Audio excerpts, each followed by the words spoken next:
When we talk about economic crime in the UK, 2026 is a really important turning point.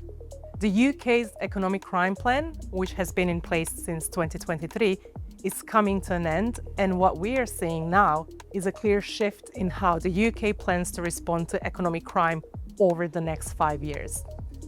From 2026, the UK's economic crime response will focus on 3 key areas: AML and asset recovery, anti-corruption, and fraud prevention.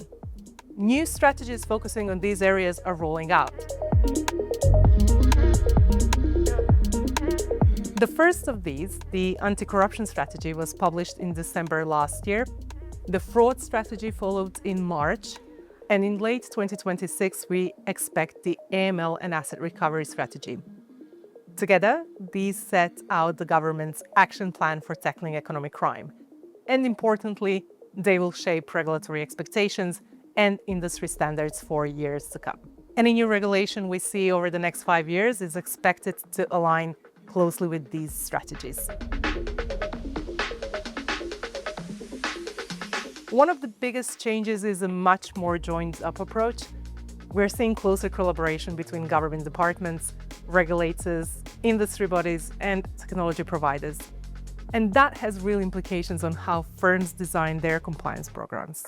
Compliance teams are expected to address any new priorities into their technology, processes, and data, and whether that's sanctions, AML, fraud, or asset recovery. And importantly, these areas are no longer being treated in isolation.